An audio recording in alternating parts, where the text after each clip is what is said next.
अस्सलाम वालेकुम guys, hope you all are good.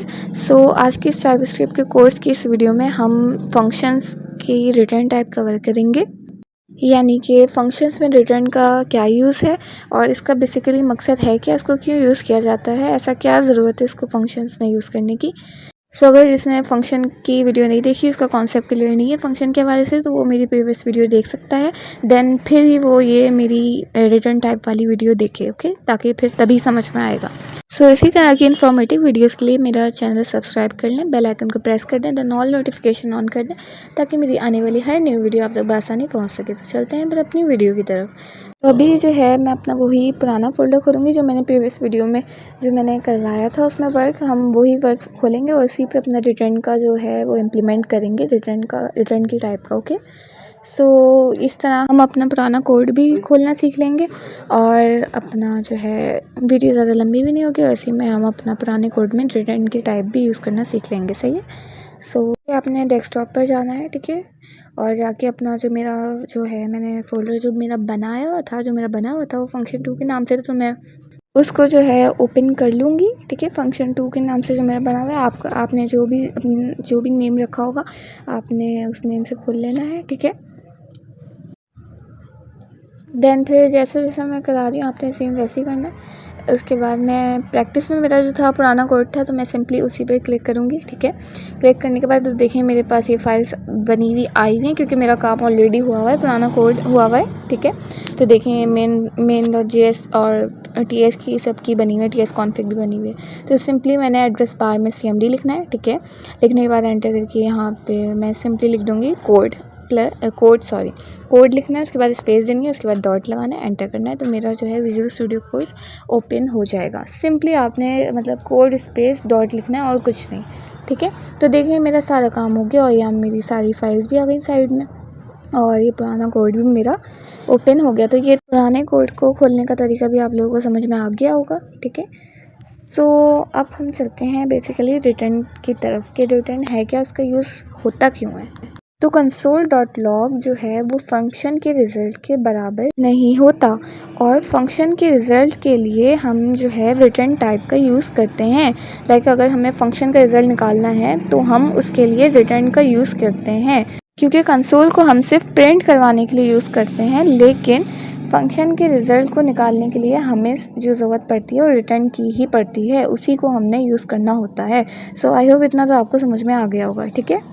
तो सबसे पहला काम जो है वो आप लोगों ने करना है, जो कंसोल है उसको आप लोग रिमूव कर देना है। अभी मैंने फ़िलहाल कमेंट करा है क्योंकि आप लोगों को दिखाने के लिए, समझाने के लिए, ठीक है, लेकिन एंड में मैं इसको रिमूव कर दूँगी, अभी सिर्फ दिखाने के लिए, ठीक है। उसके बाद सिंपली मैंने लिखना है रिटर्न, उसके बाद मैं लिखूँगी वेरिएबल नेम्स जो मैंने ऊपर डिक्लेयर करे थे। सो जैसा कि आपको दिख रहा होगा स्क्रीन पर, सो मैंने फर्स्ट वेरिएबल नेम नंबर 1 और सेकंड जो है वो नंबर 2 के नाम से मैंने डिक्लेयर कराया हुआ है। सो मैंने सिंपली वही लिख देना है, ठीक है। आप लोगों ने जो भी कराया है वो आप लोग वो लिख देना है, ठीक है। सो ये मैंने लिख दिया, इतना काम करना है आप लोगों ने, line by line, step by step जो मैं बता रही हूँ सेम वैसे ही करना है, और यही तरीक़ेकार होता है, ठीक है। उसके बाद जब आप सब ये कर लें, उसके बाद आपने कॉल में आना है, जहाँ पे आपने कॉल करवाई हुई हैं चीज़ें। सो आपने जो है उनको सबको जो है एक वेरिएबल में स्टोर करवा देना है, जैसे कि जहाँ पे आपने नंबर्स दिए हुए हैं तो उनको भी आपने एक वेरिएबल में स्टोर करवा देना है, ठीक है। सो मैं रिज़ल्ट निकाल रही हूँ फंक्शन का, सो इसलिए मैंने जो है वेरिएबल नेम भी इसको रिज़ल्ट ही डिक्लेयर कर दिया, क्योंकि हमेशा नेम ऐसा दिया करें जिसका लिंक बना करे आपके वर्क से, आपके काम से, आपके कोड से, सही है। तो ऐसा ही कोई वेरिएबल नेम दिया करें। सो मैं यही काम मैं सबके साथ करूँगी, मैं सब में जो है एक वेरिएबल बना के उसको एक वेरिएबल नेम डिक्लेयर कर दूँगी, और उसमें जो है अपना वर्क जो है, अपनी कैलकुलेशन जो है, जो भी मैंने बताई हुई है, कॉल कराई हुई है, उसको मैं स्टोर करवा रही हूँ, ठीक है। सो पहला नाम मैंने रिज़ल्ट का नाम दिया है, दूसरा मैंने रिज़ल्ट 1 दिया है, तीसरे का रिज़ल्ट 2 दिया है, क्योंकि हम सेम नेम नहीं दे सकते, इसलिए मैंने डिफरेंट करने के लिए उसके साथ रिज़ल्ट के साथ 1 2 3 लगा दिया है, सही है। सो यही तरीका होता है वेरिएबल नेम्स डिक्लेयर करने का। सो अब मैं इसको यहाँ पे प्रिंट करवाऊँगी अपना प्रॉम्प्ट देके, तो देखिए मेरा जो है आंसर नहीं आएगा। अब वो क्यों नहीं आएगा तो अब मैं आपको बताती हूँ। देखें यहाँ पे मैं पहले प्रॉम्प्ट दे रही हूँ, उसको मैं प्रिंट करवा रही हूँ, तो देखें आंसर नहीं आया। आंसर क्यों नहीं आया? क्योंकि हमने कंसोल तो लगाया ही नहीं, तो कंसोल के बगैर तो प्रिंट होता ही नहीं है। सो वही बात मैं बोलूँगी कि हमने जो ऊपर से कंसोल हटाया है, तो ऐसा नहीं है कि उसको हमने हटा दिया है, उसकी ज़रूरत नहीं है, तो ज़रूरत है, लेकिन यहाँ पर नहीं थी उसकी ज़रूरत बेसिकली। तो जहाँ उसकी ज़रूरत है, उसकी ज़रूरत जो हमें पड़ेगी वो हमें पड़ेगी जब हम सारा काम कर लें कॉल में, जो हमने सारे वेरिएबल्स में हमने स्टोर करवा दिया है सब कुछ, तो उसके बाद हम कंसोल लगा के उसमें जो है वो जो हमने नेम दिया है, डिक्लेयर करा है, इसको हम कॉल करवा लेंगे। तो यहाँ पे मैंने सिर्फ एक कंसोल लगा के रिज़ल्ट को कॉल करवाया है, तो देखिए मेरा जो आंसर है वो 5 आ गया। जो मेरा स्टोर हुआ था 2 और 3 जो मैंने स्टोर करवाया है उसमें, तो उसको मैं प्लस का हमारा काम हो रहा था, एडिशन चल रहा था, तो उसमें मेरा आंसर 5 आ गया। तो मैंने दोबारा से कंसोल लगाया है, उसमें रिज़ल्ट 1 दिखा है। तो देखें अब मेरा जो है 2 के आंसर्स मेरे आ जाएंगे, लाइक रिज़ल्ट का आंसर आएगा और रिज़ल्ट 1 का भी आंसर आ जाएगा, यानी कि 3 + 8 और उसका आंसर आ गया 11। ठीक है, सो सिर्फ 2 क्या है, बाकी के 2 के नहीं आए क्योंकि मैंने कंसोल लगाया ही नहीं उनके लिए, तो उसके लिए मुझे जो है कंसोल लगाना पड़ेगा। तो ये तो आपको समझ में आ गया कि कंसोल के बिना हमारा आंसर नहीं आ रहा। तो हमने 2 के कंसोल लगाए, तो सिर्फ 2 का ही हमारा आंसर आया हमारे टर्मिनल में।